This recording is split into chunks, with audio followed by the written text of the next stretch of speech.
Good morning students, एक बार फिर से आप सभी लोगों का हमारे यूट्यूब चैनल पर स्वागत है। आपके अपने यूट्यूब चैनल पर स्वागत है, क्योंकि आप ही के लिए चैनल स्टार्ट किया गया है ताकि आप घर बैठे बैठे आसानी से अपना स्टडी कर सकें। तो कापी पेन लेके एक बार फिर से तैयार हो जाइए, क्योंकि कुछ और हम सांद्रता से संबंधित कुछ और सवाल आपके लिए लेकर आए हैं। तो गेट रेडी। क्या क्या सवाल है देखते हैं। सबसे पहला सवाल है कि एक मोलल विलयन में विलेय का मोल प्रभाज क्या होगा।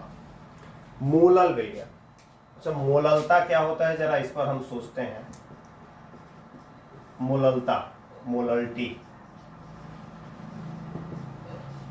आपको पहले बताया जा चुका है कि 1000 ग्राम विलायक में उपस्थित विलेय के मोलों की संख्या को मोललता कहते हैं। 1000 ग्राम, या आप इसको कह लें कि 1 किलोग्राम विलायक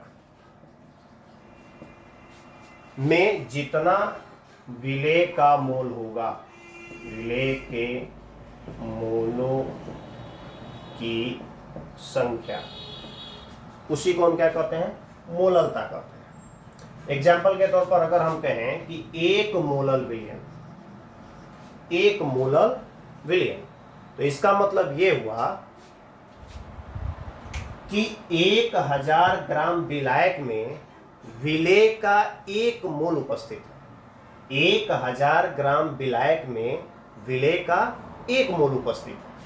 अगर मैं कहूं 2 मोलल सॉल्यूशन, तो इसका क्या मतलब हो गया कि 1000 ग्राम विलायक में विलेय के 2 मोल उपस्थित है। विलेय के कितने मोल उपस्थित है? 2 मोल उपस्थित है।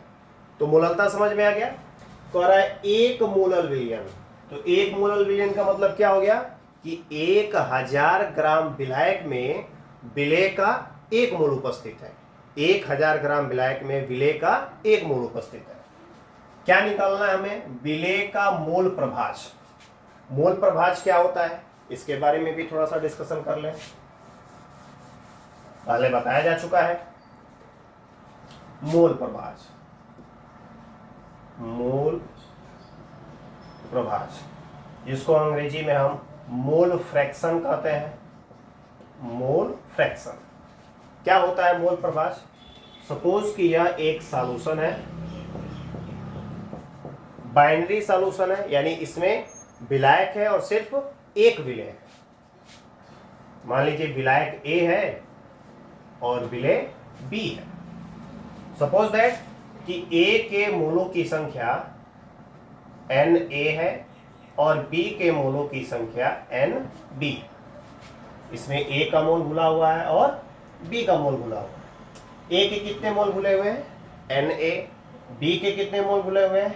Nb। अब अगर आपसे पूछा जाए कि घटक ए का मोल अंश बताइए, इसको हम काई ए से डिनोट कर सकते हैं। तो घटक ए का मोल अंश बराबर होगा घटक ए के मोलों की संख्या Na बटा विलयन में उपस्थित कुल मोलों की संख्या। तो विलयन में उपस्थित कुल मोल क्या हो जाएंगे? Na प्लस Nb, क्योंकि 2 ही घटक है, एक घटक ए है और एक घटक बी है। तो घटक ए के मोलों की संख्या Na है, घटक बी के मोलों की संख्या Nb है, तो कुल मोलों की संख्या Na प्लस Nb। ओके, अगर यही पूछा जाए आपसे कि घटक बी का मोल अंश, मोल प्रभाज, मोल फ्रैक्शन बताइए, तो घटक बी का मोल प्रभाज क्या हो जाएगा? घटक बी के मोलों की संख्या अपान कुल मोलों की संख्या, यानी Na प्लस Nb। समझ में आया? तो पूछ रहा है कि विलेय का मोल प्रभाज ज्ञात कीजिए। विलेय का मोल प्रभाज क्या होगा? यूपी 2010 में भी पूछा गया था ये सवाल, AIPMT 2005 में और 2015 में भी ये सवाल पूछा गया था। तो सबसे पहले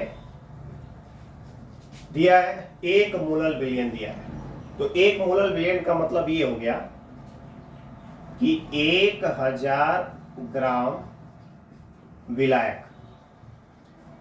अच्छा, यहां पर ये नहीं दिया है कि विलायक क्या है। तो विलायक क्या हो सकता है? जनरली जल ही क्या होता है, विलायक होता है, तो जल यहां पर क्या है, विलायक है, जल यानी H2O। 1000 ग्राम विलायक में विलेय के मोलों की संख्या कितना मोल, 1 मोल है। 1 मोल का मतलब यही हुआ कि 1000 ग्राम विलायक में विलेय के मोलों की संख्या कितनी है, 1 मोल है। तो हमें एक घटक के मोलों की संख्या मालूम है जो कि क्या है, विलेय है, लेकिन विलायक के मोलों की संख्या हमें नहीं मालूम है। तो विलायक के मोलों की संख्या कैसे निकालेंगे, आप जान चुके हैं कि n बराबर होता है W/m डैश, ठीक है, जहां W क्या है, पदार्थ का द्रव्यमान है ग्राम में, और m डैश क्या है, उसका अणुभार है, मोलर द्रव्यमान है, क्या है, मोलर द्रव्यमान है, मोलर मास। तो यहां पर आपका विलायक है जल, तो H2O का मोलर द्रव्यमान बराबर हो जाएगा, हाइड्रोजन का 2 हो जाएगा प्लस ऑक्सीजन का 16 होता है, यानी ये हो गया 18 ग्राम प्रति मोल। अब हम ये निकालेंगे कि इस 1000 ग्राम जल में जल के मोलों की संख्या कितनी है। तो जल के मोलों की संख्या,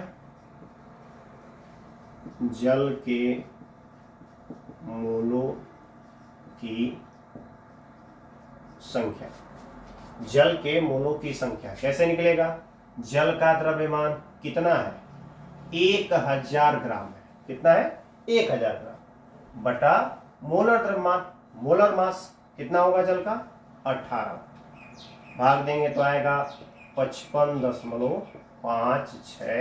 मोल, 55.56 मोल। तो अब आपको क्या क्या मालूम हो गया, विलेय के मोलों की संख्या भी मालूम हो गई, 1 मोल है, विलायक के मोलों की संख्या भी मालूम हो गई। अब आसानी से आप विलेय का मोल प्रभाज निकाल सकते हैं। यहां से विलेय का मोल प्रभाज बराबर, जैसे A का अगर हमको मोल प्रभाज निकालना है तो A के मोलों की संख्या बटा कुल मोलों की संख्या, तो विलेय का मोल प्रभाज निकालना है तो विलेय के मोलों की संख्या कितनी है, 1 है, अब बटा कुल मोलों की संख्या, विलेय के मोलों की संख्या 1 और प्लस विलायक के मोलों की संख्या 55.56 बराबर हो जाएगा यह 1/56.56, भाग देंगे तो आएगा 0.0177, या आप इसको लिख सकते हैं 0.018, और यह आपका आंसर हो जाएगा। तो समझ में आया होगा आपको, पूरी उम्मीद करता हूं। आप एक बार फिर से ध्यान से देख लें वीडियो को पॉज करके, और बिल्कुल यही सवाल आपका 17वां सवाल है। कह रहा है कि 1 मोलल जलीय विलयन में घुलित यानी विलेय का मोल अंश क्या होगा। आपका बिल्कुल यही आंसर आएगा, क्योंकि यही सवाल है AIPMT 2011 में पूछा गया था। कोई अंतर नहीं है, यहाँ पर सिर्फ विलयन लिखा है और यहाँ पर जलीय विलयन लिखा है। यहाँ पर विलेय का मोल प्रभाज पूछ रहा है, यहाँ पर घुलित कह रहा है, घुलित का मतलब भी हुआ विलेय पदार्थ। तो आप इसे नोट कर लें, अगर नोट करना चाहते हैं तो मैं नेक्स्ट 18वां क्वेश्चन जो बिल्कुल इसी पर आधारित है उसको मैं बताने जा रहा हूं। नोट कर लिया आपने, मिटाओ, ओके।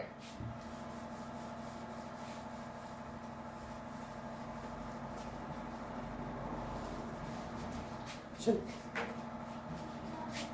18वां सवाल क्या है कि मेथिल एल्कोहल का एक 5.2 मोलर जलीय विलयन दिया जाता है। इस विलयन में मेथिल एल्कोहल का मोल प्रभाज क्या है। AIEEE 2011 में पूछा गया था। ओके, तो मेथिल एल्कोहल का एक 5.2 मोलर जलीय विलयन, इसका मतलब क्या हुआ आपको अभी मैंने बताया। अगर 1 मोलर कहा जाए इसका मतलब कि 1000 ग्राम विलायक में विलेय का 1 मोल उपस्थित है। अगर 2 मोलर कहा जाए इसका मतलब कि 1000 ग्राम विलायक में विलेय का 2 मोल उपस्थित है। तो अगर कहा जा रहा है 5.2 मोलर, तो इसका मतलब क्या हो गया कि 1000 ग्राम विलायक में विलेय का 5.2 मोल उपस्थित है। 1000 ग्राम विलायक, और यहां पर विलायक क्या है? जल है। जल में मेथिल एल्कोहल के मोलों की संख्या कितना होगा? 5.2 मोल। 5.2 मोल। ओके, अब हम क्या निकाल लें? हमने विलेय के मोलों की संख्या निकाल लिया।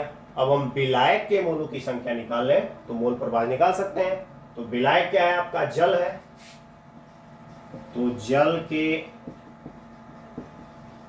मोलों की संख्या, जल के मोलों की संख्या, तो जल के मोलों की संख्या कैसे निकालेंगे? तो जल का द्रव्यमान दिया गया है और उसमें भाग दे देंगे जल के मोलर द्रव्यमान से। तो जल का द्रव्यमान है 1000 ग्राम, अब बटा अभी हमने निकाला जल का मोलर द्रव्यमान होगा 18, भाग देंगे तो आएगा 55.56 मोल। ओके, तो विलेय का भी मोल निकल गया, विलायक का भी मोल निकल गया। तो अब आसानी से हम मेथिल एल्कोहल का मोल प्रभाज ज्ञात कर सकते हैं। तो यहां पर लिखेंगे CH3OH का मोल प्रभाज बराबर क्या होगा? तो मेथिल एल्कोहल के मोलों की संख्या कितना है? 5.2 है, बटा कुल मोलों की संख्या। कुल मोलों की संख्या क्या हो जाएगा? 5.2 प्लस 55.56 बराबर हो जाएगा 5.2 बटा ये 55 और 5 हो जाएगा 60.76। अब डिवाइड कर लेंगे। डिवाइड करेंगे तो आपका आएगा 0.08558, या आप इसको लिख सकते हैं 0.086, और यही आपका क्या हो जाएगा? आंसर हो जाएगा। तो मोल अंश से भी रिलेटेड सवाल आप समझ गए, जान गए। मोल फ्रैक्शन से भी आप आसानी से क्या कर सकते हैं? निकाल सकते हैं। तो संभवतः लगभग आपको विलयन की सांद्रता से संबंधित हर प्रकार के सवाल बता दिया गया है। आप अच्छे तरीके से समझ गए होंगे। अब हम आगे और बढ़ेंगे थियोरेटिकल चीज़ों की तरफ, और नेक्स्ट चैप्टर आपका जो होगा वो होगा सॉल्युबिलिटी, यानी विलेयता पर आधारित होगा। विलेयता क्या होता है और विलेयता को प्रभावित करने वाले कारक कौन कौन से होते हैं, आप नेक्स्ट वीडियो में आप देखेंगे। तो अगर वीडियो पसंद आता है, अच्छा लगता है, तो उसे लाइक करें, चैनल को सब्सक्राइब करें और ज़्यादा से ज़्यादा बच्चों तक इसे शेयर करें, ताकि वो घर बैठे बैठे एक बेहतरीन एजुकेशन सिस्टम का लाभ उठा सकें। Thank you so much.